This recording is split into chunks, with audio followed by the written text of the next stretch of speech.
Thanks so much. Can I have the panelists please hop on stage and have another round of applause for that great film.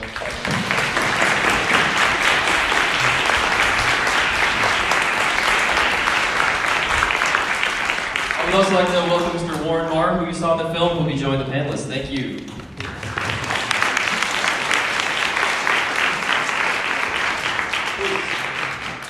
I'm going to give you this mic, and I can run around and give a mic to somebody else.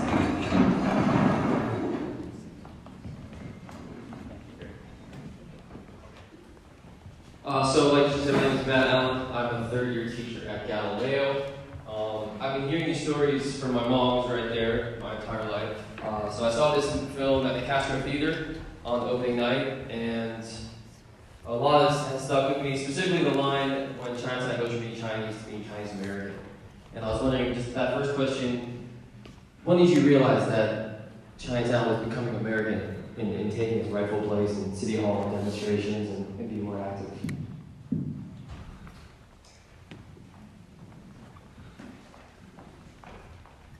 I think the word confluence really applies here. You don't arrive at certain conclusions all by yourself, but during that period, which was a very dynamic period in history, things were happening globally, nationally, and even in Chinatown. And somehow all came together at the same time. I can't say that I was, aware of all these things when they happened, but gradually one thing would lead to another. Those of you who have had to teach history, or even sat in a history class, may have thought at one time that, boy, history is so boring. Names, dates, places, events, committed to memory, take a test, pass the test, forget it, after that. But we've learned as we made this film and as I began to understand what the potential of filmmaking would bring us, I realized that we're all connected to history. And also our identity is somewhere in there, in that narrative. They're dots. Each event, each moment, each movement has your name on it. But you don't realize it at the time. And then when you start connecting the dots, eventually they end up where you are. That's who you are. You're a product of all those things that happen. Maybe you don't go beyond the building of the Transcontinental Railroad, but if you look hard enough, you'll find that you have a long history. So I think those moments came to me, and sometimes it wasn't entirely voluntary. Someone asked me to do something, and I would say, well, I have no experience with this, but I'll try. And each time you did something, you felt a little more comfortable doing it again, and you had a little more confidence. So, a long answer to your short question.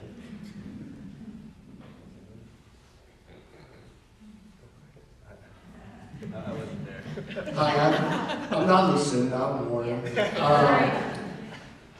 And, first of all, I'm just really glad that the teachers from SF Unified or the CT put this on. And the ironic thing is I used to be a gal, and you would have hated me as one of your students. It would have probably driven you from teaching. But, obviously, when you guys saw me in the film, I was 16 years old. I'm a lot older now. And I don't think the same way I do back then. But one of the things, I've seen this film like 3.5 times. I didn't sit through the whole thing this time. But one of the things I thought about the film was that actually, you have to put a lot of things in context, and it's kind of hard, even though it's, I love the footage, I love, what Harry did. It's hard to cover something from the 60s to the 80s and have it make sense. And so to me, that if there's a critique of the film, I would say that's one of the things, because it would take so many more hours, and I'm sure there's a lot of stuff on the editing room floor. But the truth of the matter is that some of the stuff you saw from the 60s, the way I grew up, and when I was in school in the 50s and 60s in SF Unified, it doesn't exist anymore. So all the problems we had, it doesn't exist, but in some ways it's worse. I can say that. Because, and Chinatown doesn't exist, where I grew up. Doesn't exist anymore, neither does San Francisco, sadly. So even when people talk about gentrification today, it's been going on for 40, 50 years, my whole life. So that's one of the problems. So some of this stuff that happened then, the segregation, the discrimination, even though it doesn't exist, in a way things are worse now. Because the ironic thing about being at Galileo or growing up in Chinatown is that we were segregated, but we had much more class diversity. Whereas today, I don't think a kid of a Chinese dishwasher would be in the same class as the kid of a Chinese doctor, or the kid of a Chinese banker. But back then, yeah, they were. Because that Chinese doctor and that Chinese banker still was kind of close to Chinatown, and they may have lived up on the hill, and we lived in the flats, but it was still in Chinatown. And their kid was at Galileo. Today, their kid would probably be in urban school or something like that. They would have failed, or they won't even be in San Francisco. They're in Lafayette now or something. So anyway, that's the change. We have obviously a special group of people in the audience. I'm going to open it up. If you have a question, I'll run by and give you the mic. You can ask our filmmakers. There's actually a hand up there.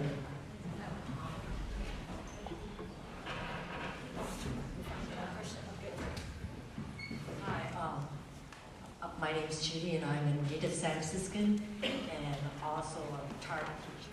And I thought the film was really enlightening, and it resonated to me that things and change, it took time for change to happen and for a community to come together. And the way the film ended resonated that, we still need to work together. And yes, there's no way you could put everything between the 60s to 70s on that short amount, but the things that was highlighted, I thought, was very significant and bilingual, how it just not affected the San Francisco Unified School District, but nationwide.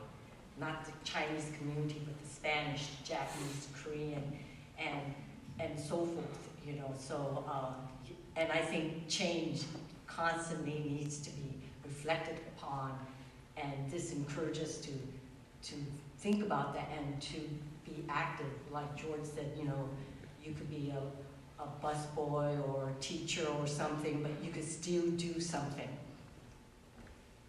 and make time if you wanted to. And I just wanted to make that comment. So, not a question, but I loved it. Thank you. Thank you. Question down here, yeah.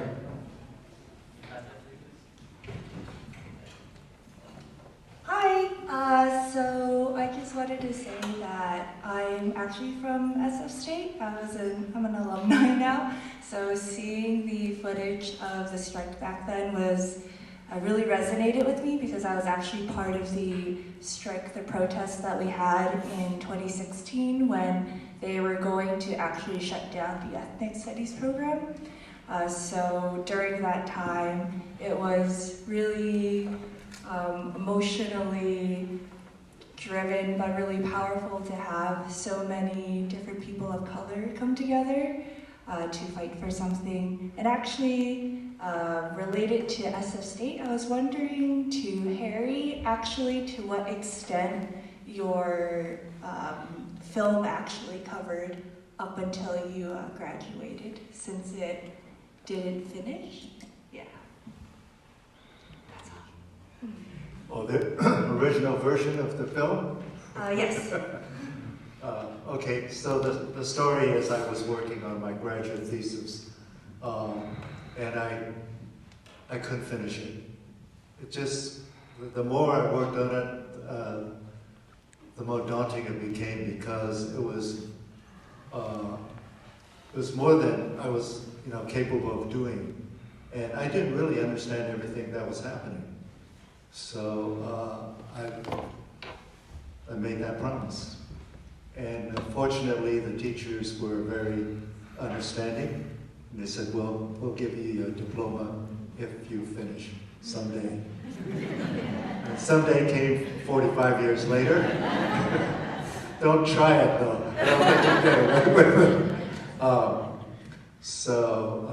Maybe it's just providential. And one of the things, technically, I share with people who are interested, when we work with film, you had to cut at precise place, then you had to cement it properly, then you sent it away to a lab, and then they made it one continuous film. What happened to all the stuff that you didn't use? It ended up on the cutting room floor, it got swept in the garbage can, and you never saw it again. So by delaying the completion of this film, I benefited from the new technologies of digitizing, when you don't lose anything. And it's always with you, and you can preserve it, and you can also manipulate it. You can make it look better.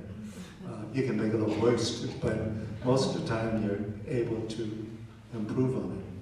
So that was kind of a hidden blessing. Took over 4 decades, but it happened. And this is still a work in progress, and we're getting a lot of good feedback from viewers. We have nothing to lose. We only have everything to gain. So when you tell us something that you noticed, it helps us, because we're going to refine this film some more. Well, you guys think, oh, yes. Hi, I'm Lisa Kwong. I'm an assistant principal at Gordon J. Lau Elementary School. Used to be Converter Stockton. Very proud that our school is named after our first Asian American supervisor in San Francisco. As I was watching the film, I was thinking, how can I share this film with other educators, my own children, my family? I live in Chinatown. I grew up on Jackson Street. It was very emotional watching it, but at the same time, I'm seeing this. This is our story, a Chinatown story, but this is a story of every immigrant community in the United States. How do we get this film out, and how do we share it with the public so that more people have the opportunity to see it and be able to connect with it? Because this is our American story. So I want to know, how can I help to get this film out into, so that others can enjoy and see it and be inspired from it as well. Thanks. I appreciate your passion and wanting to help. I think for anyone who's inspired to support us in some way, there's different ways. And right now, especially, we're just asking for people to engage with us through our social media, Instagram, Facebook, Twitter, and you can refer people to our website too. But really right now, we're just doing a bunch of screenings. And we're trying to kind of do this ourselves. It's like grassroots style, continued, I guess. And we're putting on screenings in different cities. And so if you're engaged with our social media and stuff, you'll see announcements of when those are going to happen. And then if you share those as widely as you can, that really helps us. We've been able to gain some momentum, I think, with just the dozen or so screenings we've done so far, because people have kind of told others. They've come back with their families or their friends, and so if we continue to have great turnouts at the events and have, build up this positive energy. Then when it comes down to taking this further, we are going to contact as many people as we can to try to support for getting this distributed. So distribution can be like a lot of different things now. One way is PBS, public television. Another way is, there's different platforms like Netflix or other kind of online platforms that hopefully we'll be able to get out to eventually. Because our goal down the line really is to get this into classrooms. Just because we feel like it's so, it's just important and it's relevant, and it will be so meaningful for students to be talking about what they see and what they witness in their own lives. So for now, just engaging with us, email us your thoughts on the film, send us some pictures of you at the screenings. All that kind of stuff helps. And also, if you buy a t-shirt, it helps too. Yeah, the proceeds go towards more screenings, so that's what we're doing. Thanks. Another question right here. Good afternoon, thank you again. My name is Angie Estanina. I'm principal at E.R. Taylor Elementary School. So very inspired by your work. What I heard as a common message out was there's still so much work to be done, right? It's evident. And as an educator in San Francisco Unified, that is exactly our platform.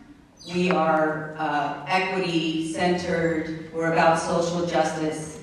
At the same time, I guess what I want to hear from you, because I was inspired 45 years later, and throughout your lives, it was evident that there was an organization from an intergenerational standpoint and a cross difference. I was very inspired by that. At the same time, we know that equity, social justice work is hard, and you have to stick to the hard. What is it? What advice would you give to leaders and teachers to keep doing the work?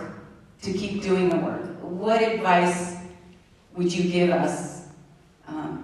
That's what I would like to hear.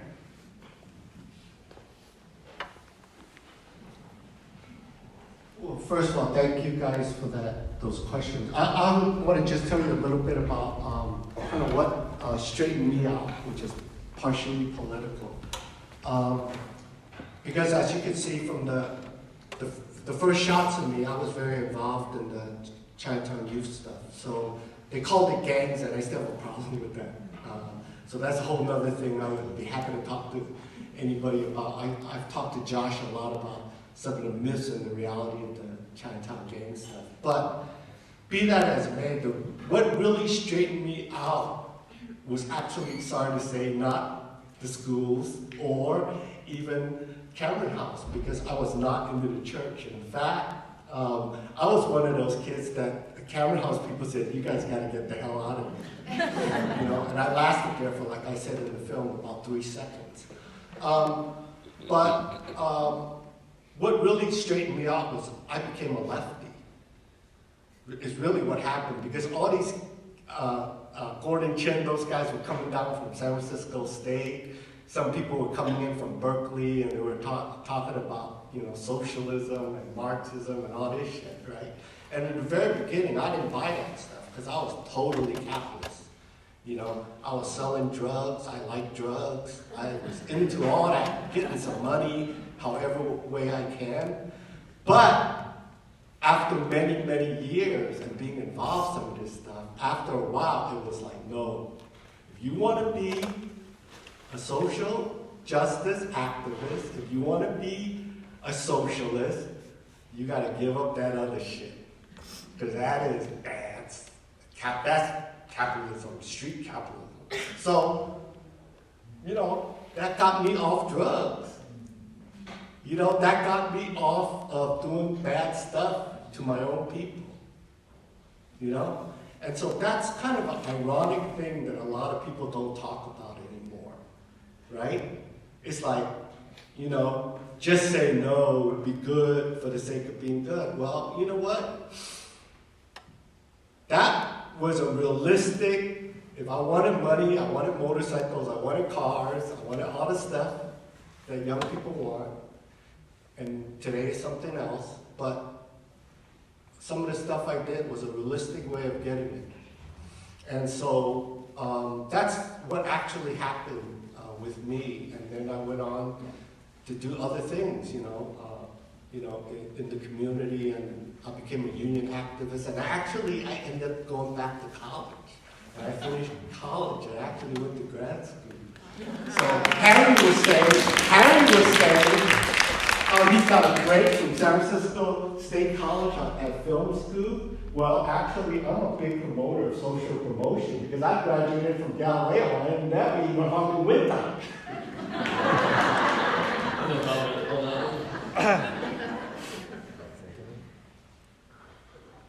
Advice to leaders who are striving for social justice, educated leaders, advice you give them, Mr. Chen. I'll take a moment to respond to my colleague here. I keep telling him if he were to preach at my church every Sunday, I'd be a member.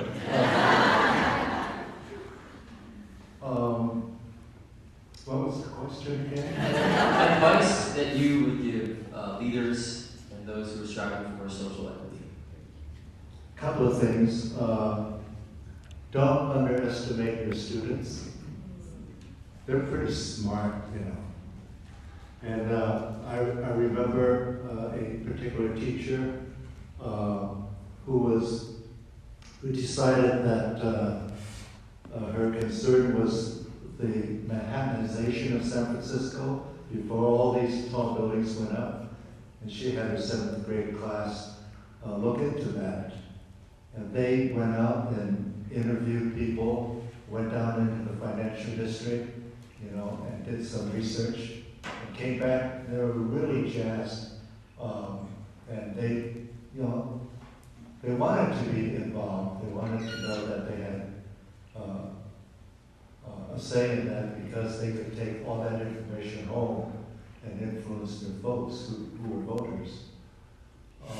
The other is don't underestimate your communities.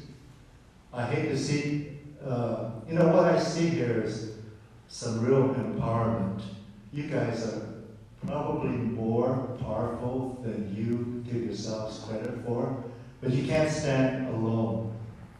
But you can give the impetus and the substance and the content and come together with your community. And I think this is what we saw during the strike. People who didn't, had no connections to the school except through the students. And when the students returned to the communities, and they saw the potential there. So I think the community's there not only to join you, but to protect you. I don't see how, you work for the school system. You can't, spend all your time giving them a bad time. But you have good ideas, and you have the right ideas. And I think with support from the community, you can push them through. Thank you. We have time for a couple more questions. Anybody else? Yes, ma'am. Hi, my name is Nolly Pong, and I was born in Hong Kong, and when we first came here to San Francisco, we did live in Chinatown, but my dad said, oh, you guys don't know how to speak English, and I want my sons to be doctors, so we have to move out of Chinatown. So back to here, I'm a teacher at Lowell High School. I've been teaching there for 37 years. I teach Chinese and French. I speak Cantonese, Khoisanwa, Mandarin.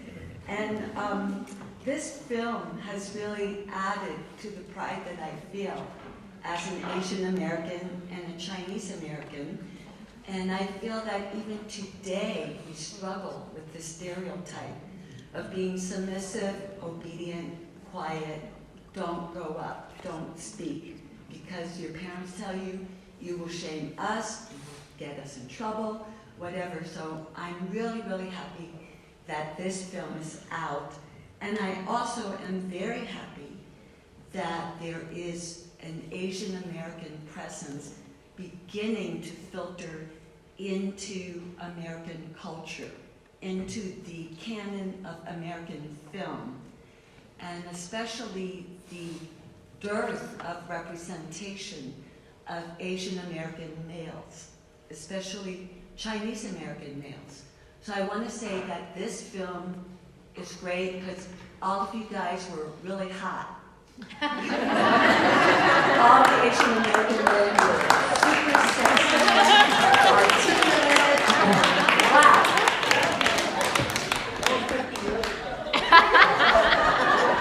Josh, you want to respond to that?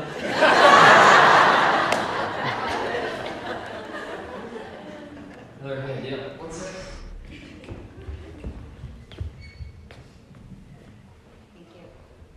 Hi there. I just wanted to tell you I really appreciated the film, just in terms of the art itself.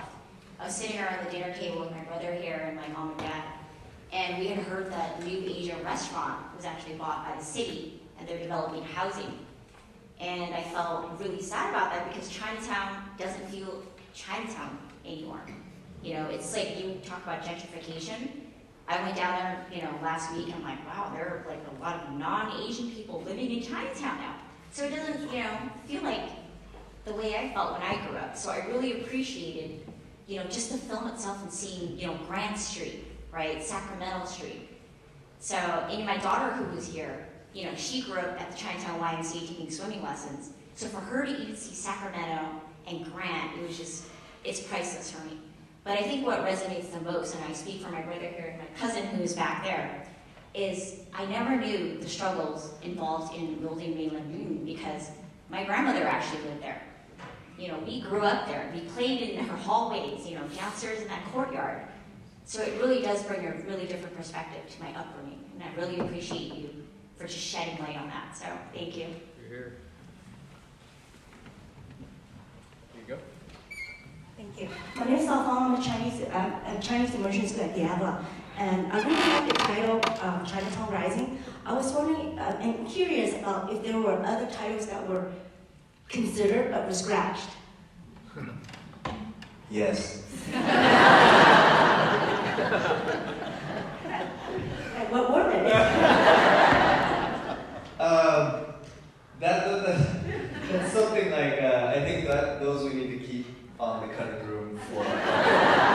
But we definitely, we talked about a lot of titles, and we checked back in as we were making the film. Oh, this was our working title from the beginning, but we checked in as we went along and said, does this title feel right? And I think as a team, it never didn't feel right. So we kept it. I agree. It feels right. Yeah. Thank you. Anybody else have a question? Yes. You're right, Colin.